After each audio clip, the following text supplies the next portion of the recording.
Let me tell you about being here for the first time, to set the stage. I went to Incheon several times. There was nothing standing between Gimpo and Incheon. There was total desolation. Well, it's a forgotten war because we were all very happy that World War II ended with the dropping of the atomic bombs in Japan.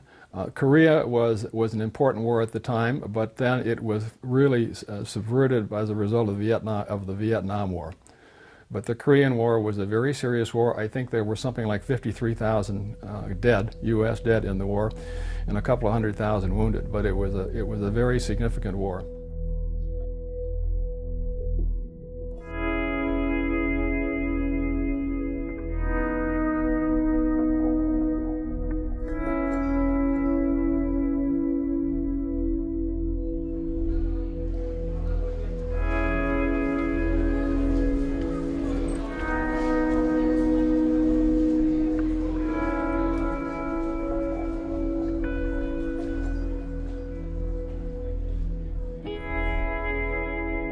Merrill, Wisconsin is probably the best place in the entire world that anyone could be born into. I really feel sorry for people who've never lived in a small town. High school was, I had gone to Lutheran school, Trinity Lutheran School first, and then went to high school, and Don and I met when we were about juniors. Don, however, was an extremely bashful person at that time. And he was so bashful that basically he didn't even ask me out for a long, long time. At that time, it was quite unusual for people to enlist, particularly as a junior in high school, because most people did finish school. But it was important to him to enlist. The last letter I received from Don was dated April 13th, 1951. Of course, he died April 30th. At the very top, he always had the same thing. P.S. Tell my mom I'm in a rest area. He starts out, Dearest Moni. Hi, honey. I guess you probably don't even remember little Don anymore because I haven't written for so long. But really, hon, we have been online for about 25 to 30 days, and you don't hardly have a chance anymore while you're online. They really are putting up a good fight. We can't even move forward anymore. If we attack and take a hill, they just overrun, counterattack, and knock us back off the darn thing.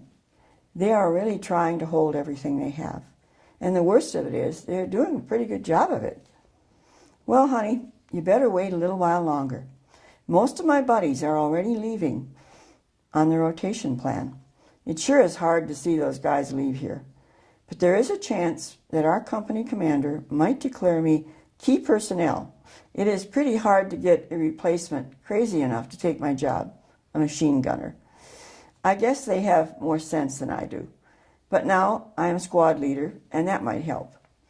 Honey, I got your birthday card. It sure was nice. I almost forgot it was my birthday. I got it exactly on my birthday.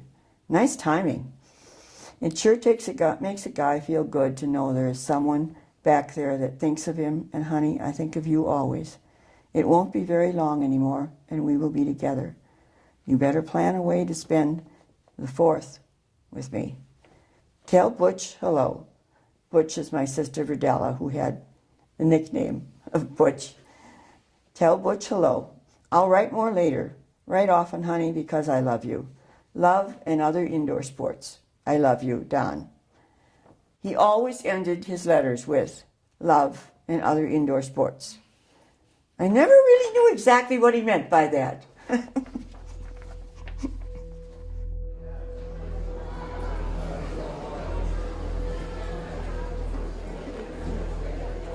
That's it. Did you find him? Donald Eugene Zentner from Merrill, Wisconsin. Got killed Mayday, 51. 18 years old. How did you know him? Oh, he was in my squad. He was the gunner on our machine gun. What happened? Mine blew up. took his head off. You have to get over it right away. You have to get over it immediately. My platoon sergeant came up, put his arm around me, and we walked away. That was it. Had to do it that way. If you cried in combat or you grieved in combat the way you would do in civilian life, you'd never be able to fight a war.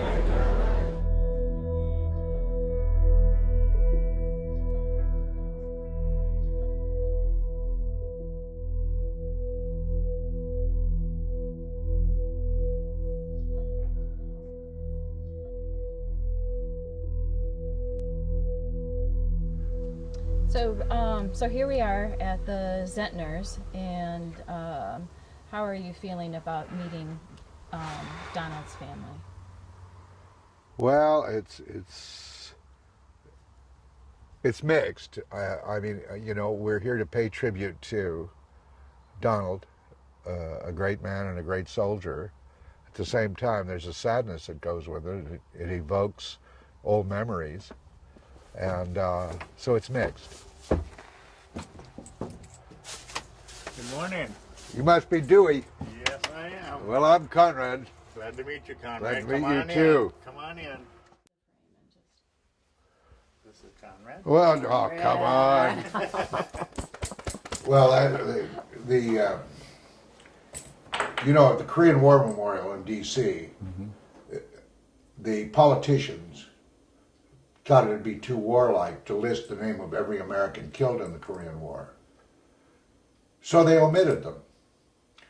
So the Korean government said, oh no, they built a monument, and every American killed in that war is listed, engraved in perpetuity. And A to Z, A through Z. And so naturally, I looked for Donald's name, and I saw it, and I walked over and ran my hand over it. And Lindsay asked me what I was doing, and I told her about Donald and what a great soldier he was, and how to this day I miss him. And so that's where this all began. Over 60 years now. There is a vague film, but as I told you, I remember it the way it happened. And no drama, no dramatics, that's the way it happened. A good man died fighting for his country. And I survived, and my feeling is, as I said to Mona, God wanted a pure young man like Donald Zentner in heaven with him. I believe that to this day. That's great. I believe he was a flawless, truly, I believe Donald was a flawless human being. And I could say that about very few people I've ever met in my life. But I believe he was so exceptional. Well, I'm glad to hear that. It's really a relief. Probably a day in 60 years hasn't gone by I haven't thought of Zentner, you know. Bringing back all these memories. And my nephew is a social worker for the Veterans Administration, and he has been urging me to get some therapy for post-traumatic stress, which I just haven't done, but I know I should have done. And so evoking all this stuff, I had some sleepless nights. I just felt, is this the right thing to do? But hell, these people probably don't know what happened, you know. It's not uncommon for best buddies to go visit the relatives of the deceased. And it's not uncommon to be met with, well, what the hell are you doing here? We want our boy back, you know. So there was that I worried about. And other thing was, well, how come you survived and he didn't? There is such a thing as guilt. I mean, he was a great guy, and I lived and he died. How come? I mean, those are things I'm bound to think about. My other brother going not too long ago. I just didn't feel as though I wanted to do any of this, but now I'm very glad I did. Conrad opened up cleared up a lot of questions I may have had, and what kind of guy he was in the service. So I'm glad it happened. So this has been worthwhile. Look, it's been worthwhile on this level. It's a tribute to Donald Eugene Zentner, a deserved tribute. And what the hell? It tells you the kind of man, the merit of the man, that 60 years later, here we are, talking about this guy. Most people would have been forgotten, but not him. And that's good.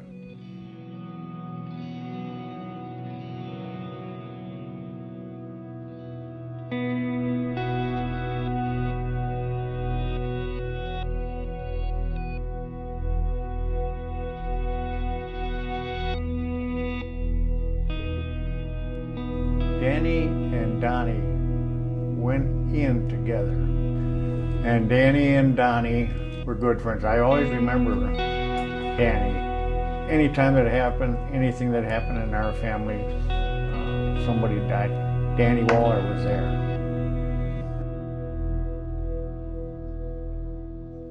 You can imagine, I didn't know where Donald was buried. I didn't know how to reach his family, nothing. So to all of a sudden be able to be in contact with the legendary Ramona was a hell of a big deal after 60 years. So it was very congenial, and it was exciting, almost unbelievably exciting to finally make that kind of contact, because I had thought of Donald every day for probably 60 years. And I went to Arlington, I knew he wasn't buried there. I went to the Punch Bowl in Honolulu, I knew he wasn't buried there, and I didn't know where the hell he was buried. I thought maybe he was not buried, I mean, that they hadn't shipped him home. Well, walking up to the door was like, I hate to use this word because every people on MTV use it, but it was surreal to finally, after all these years, to be making this contact. It was just unbelievable.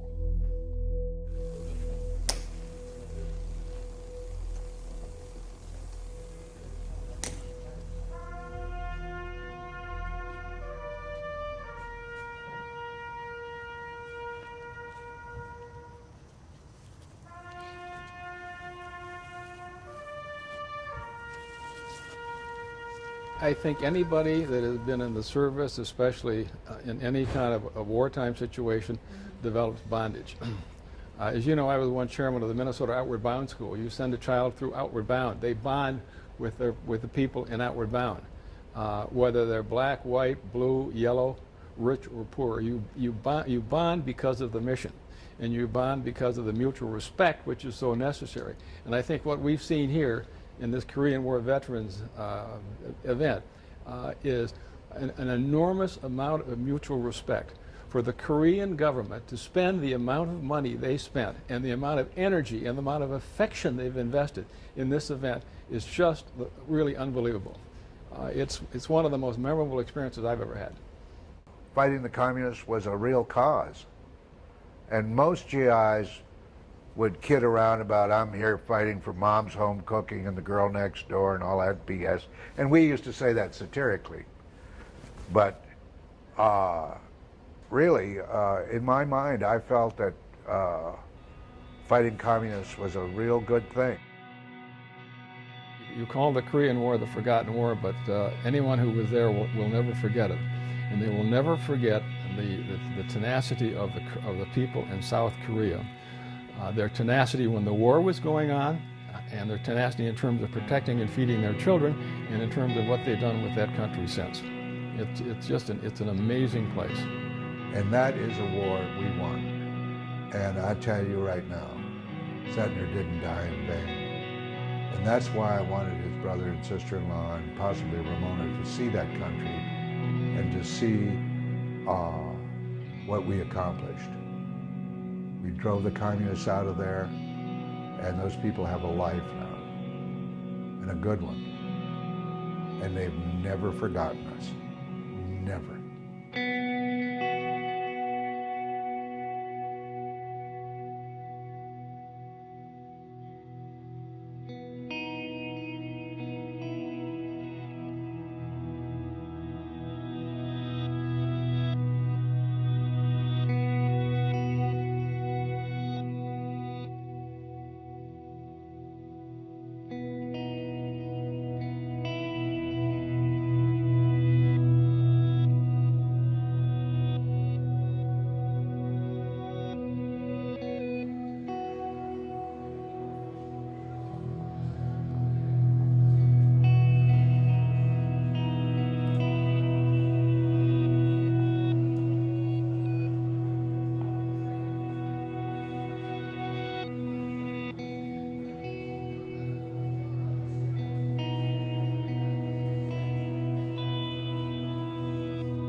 We saw today, and we've seen in the last several days, children.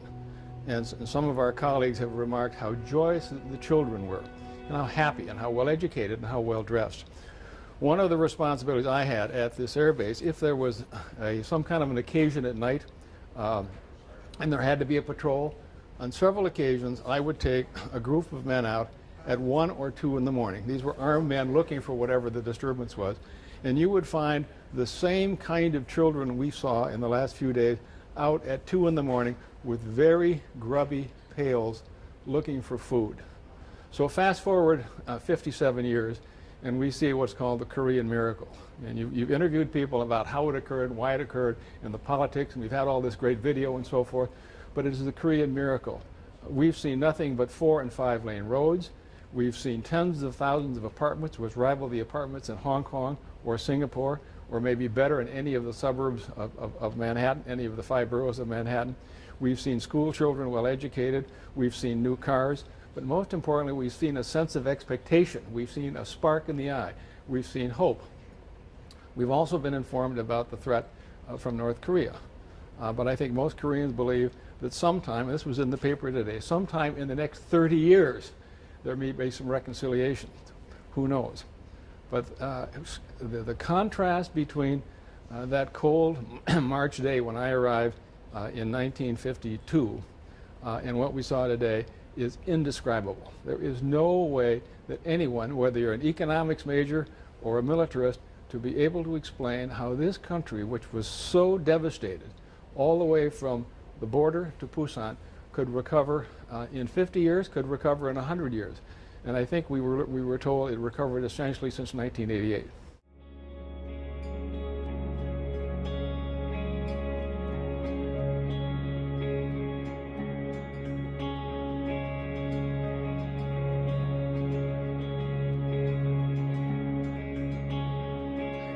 I have a proprietary feeling about this country. Almost everywhere you look now, you see a skyscraper, a building. It was flat, devastated. And I look out here and I see these little kids playing without a worry in the world.